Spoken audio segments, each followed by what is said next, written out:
Ressentez-vous parfois que vous êtes tout juste en train de garder la tête hors de l'eau? La vie peut être tellement mouvementée et stressante, nous laissant épuisés, anxieux et perdant de vue ce qui compte vraiment.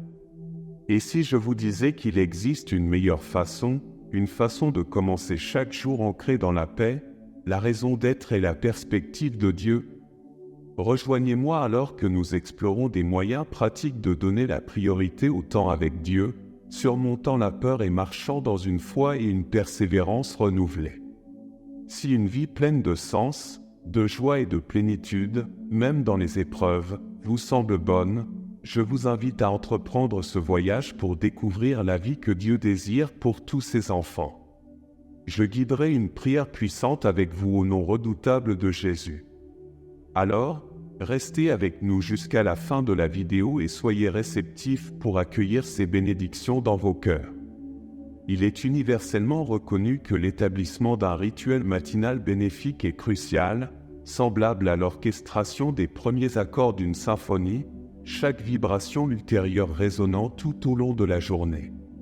Cependant, la transformation est vraiment profonde lorsque cette routine est imprégnée d'une essence spirituelle. Imaginez commencer votre journée non pas simplement avec la consommation habituelle de café, mais avec un moment d'enrichissement spirituel. Il s'agit de saisir cet intervalle serein avant le lever du jour, un moment pour forger une connexion avec le divin. Faire de la recherche de Dieu une priorité à l'aube n'est pas simplement une question de suivre une routine, c'est un geste profondément significatif pour aligner nos esprits sur son dessein divin.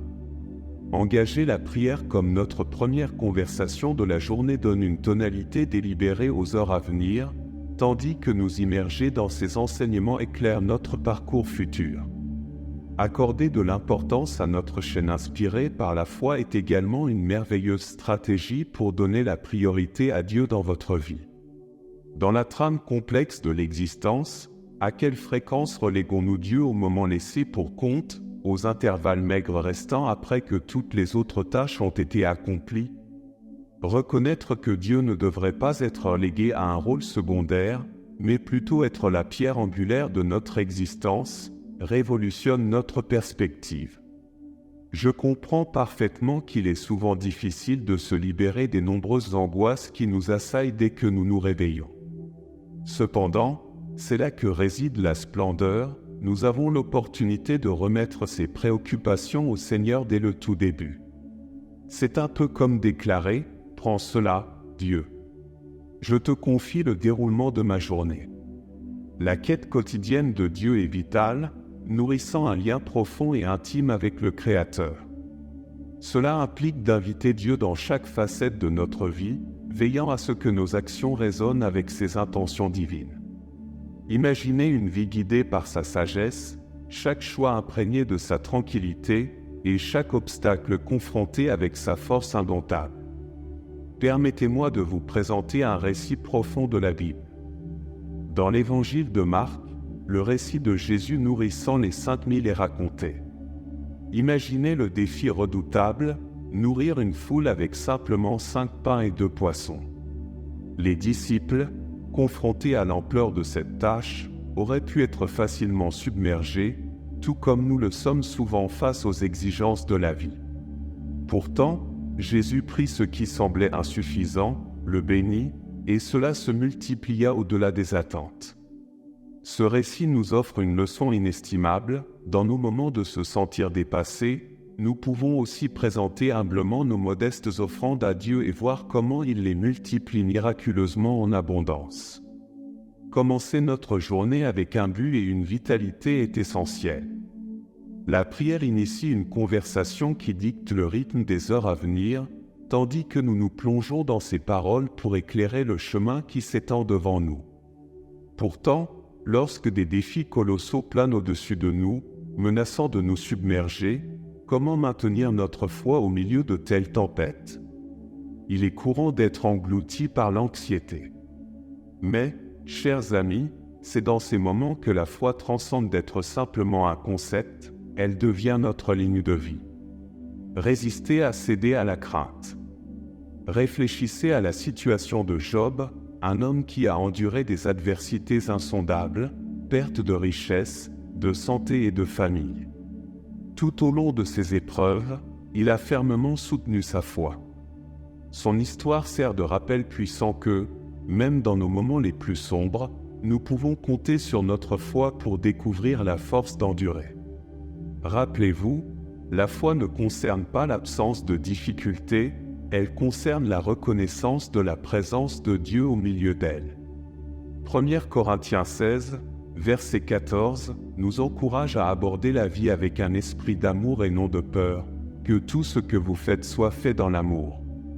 Considérez le récit de Joseph, qui malgré la trahison, les accusations injustes et l'emprisonnement, a maintenu une foi inébranlable dans le plan souverain de Dieu. Finalement, il a été témoin de la réalisation de ce plan en accédant à un rôle significatif en Égypte. De même, nous sommes appelés à concentrer notre attention sur Jésus. En période de crainte, se concentrer sur le fondateur de notre foi soulage nos inquiétudes. Ce passage de nos problèmes immédiats au soutien de toute vie est transformateur. À travers la prière, l'adoration et la reconnaissance au milieu du tumulte, nous retrouvons une perspective claire. Comme Jérémie 29, verset 11, nous l'assure, « Car je connais les projets que j'ai formés sur vous, déclare l'Éternel, projets de paix et non de malheur, afin de vous donner un avenir et de l'espérance. » Cela signifie que nous devrions être patients et avoir confiance dans le plan global de Dieu, même au milieu de l'adversité, car il a des projets pour nous. Maintenant, méditez sur vos propres peurs. Quelles appréhensions vous empêchent de faire des bonds de foi courageux? Vivre par la foi, c'est s'aligner sur les directives de Dieu, même face aux obstacles. Cela implique de s'aventurer dans l'inconnu, assuré du soutien de celui qui a triomphé du monde. Cela nous amène au sujet suivant, la recherche de la sainteté. Les Écritures nous exhortent à aspirer à la sainteté, mettant en lumière l'impact transformateur de conformer nos vies à celle du Christ. 1 Pierre 1, verset 16, nous appelle « Soyez saints, car je suis saint », nous invitant à émuler la nature de Dieu, reflétant l'amour, la miséricorde et la pureté de Christ. Mais que cela implique-t-il concrètement? La recherche de la sainteté transcende la prière, elle implique de faire une différence de manière active. Considérez tendre la main à quelqu'un dans le besoin, même à travers un acte modeste. Comme Matthieu 25, verset 40, nous le rappelle, « Je vous le dis en vérité, dans la mesure où vous l'avez fait à l'un de ces plus petits de mes frères, c'est à moi que vous l'avez fait. » La sainteté consiste à faire des choix qui incarnent son essence. Pensez-y. Le psaume 37, verset 4, nous dit « Fais de l'Éternel tes délices, et il te donnera ce que ton cœur désire. » Il ne s'agit pas de réclamer des choses à Dieu, mais de trouver un profond plaisir simplement à le connaître, à l'aimer et à être aimé par lui. C'est dans les moments calmes de prière, les conversations murmurées où vous répandez votre âme et savez que vous êtes vraiment entendu. Les Écritures nous guident sur la sainteté. Dans 2 Corinthiens 6, verset 17, nous sommes appelés à choisir la sainteté plutôt que l'impureté, une tâche redoutable dans une société souvent caractérisée par des normes éthiques détendues. En tant que disciples, nous sommes mis au défi de résister à ces tendances, en aspirant à la pureté du cœur et de l'esprit. Comprendre que notre chemin est souvent marqué par des pas hésitants, la quête de la sainteté est un effort continu pour honorer Dieu. Cela implique d'établir des limites saines, et lorsque nous faiblissons, nous devons accepter humblement le pouvoir rédempteur de la repentance. Faites une pause pour l'auto-réflexion. Considérez comment vous pourriez vous aligner plus étroitement avec les attentes divines dans votre vie. Réfléchir à de telles questions peut vous guider pour ajuster des aspects de votre existence afin de mieux refléter les intentions et les désirs de Dieu. La poursuite de la sainteté s'étend bien au-delà de la transformation individuelle. En ajustant nos vies aux principes divins, nous sommes mieux positionnés pour soutenir et élever également les autres que nous connaissons. N'oubliez pas, notre mission est de propager la bonne nouvelle.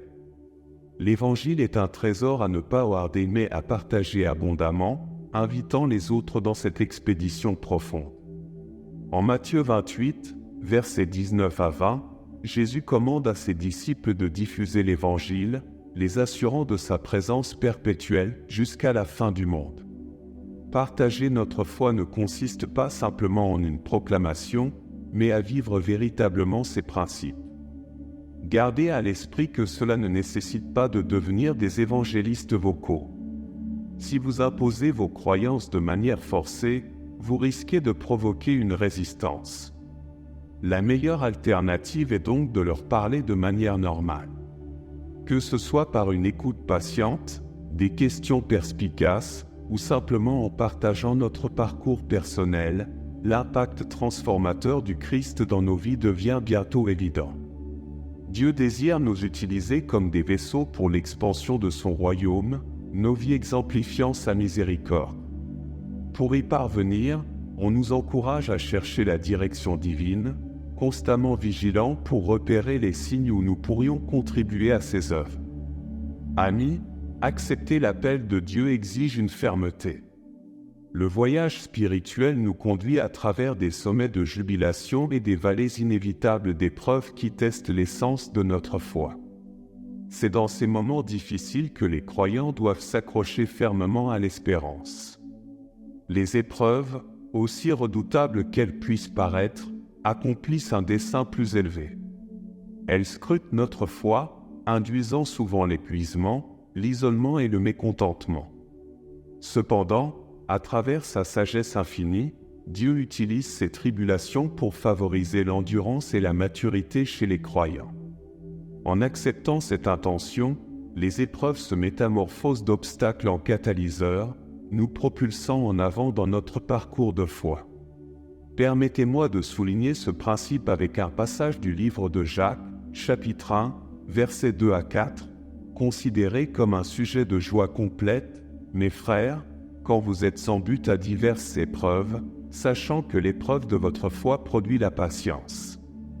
Mais il faut que la patience accomplisse parfaitement son œuvre, afin que vous soyez parfaits et accomplis, ne manquant de rien. Ce passage nous éclaire sur le fait que les croyants devraient réellement accueillir les épreuves comme une composante intégrale de notre odyssée spirituelle, plaçant notre confiance dans l'intention de Dieu de favoriser la persévérance et la maturité en nous.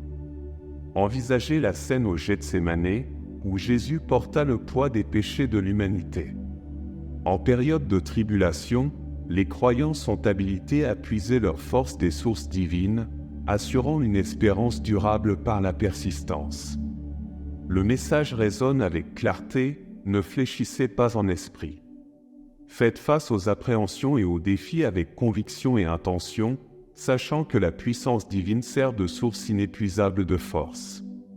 Le livre d'Ésaïe, chapitre 40, verset 29, déclare « Il donne de la force à celui qui est fatigué, et il augmente la vigueur de celui qui tombe en défaillance. » Dans cette odyssée de la foi, la quête de Dieu n'est pas simplement une étape, c'est une expédition continue.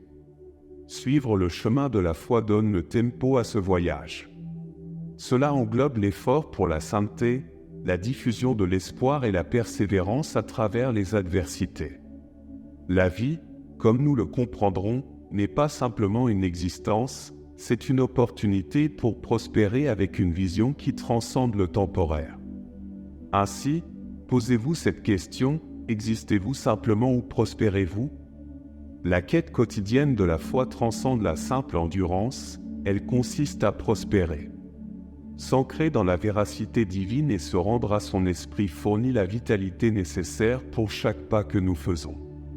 Comme révélé dans le livre des Philippiens, chapitre 4, verset 13, « Je puis tout par celui qui me fortifie. » Rappelez-vous que Dieu est toujours à l'œuvre dans la vie des chrétiens, donnant un sens et un but à leur journée pendant que nous naviguons dans ce voyage quotidien. Ce n'est pas un voyage solitaire, c'est plutôt un voyage en groupe où le dessein divin se révèle dans les actes et les âmes de ceux qui choisissent de marcher dans la foi. Souvenez-vous que la vie est une toile blanche qui attend simplement les coups de pinceau de sens et de but, et que la puissance céleste est votre force. Maintenant, à tous ceux qui entendent ma voix, poursuivons le réconfort et les conseils que seul notre Seigneur peut offrir. Je vous encourage à vous unir à moi pour exprimer nos espoirs, nos préoccupations et notre gratitude envers celui qui écoute avec un cœur miséricordieux. Impliquez-vous dans la prière avec moi pour accueillir la grâce qui accompagne cette prière sincère. Dieu gracieux, nous nous tenons devant toi avec émerveillement et respect, reconnaissant ta force, ta splendeur et ton incomparable puissance. Ton immense affection et ta constance inébranlable inspirent notre plus sincère louange. Nous reconnaissons les moments où notre foi a vacillé et les occasions où nous avons lâché ta main pour tenter de naviguer dans la vie par nous-mêmes.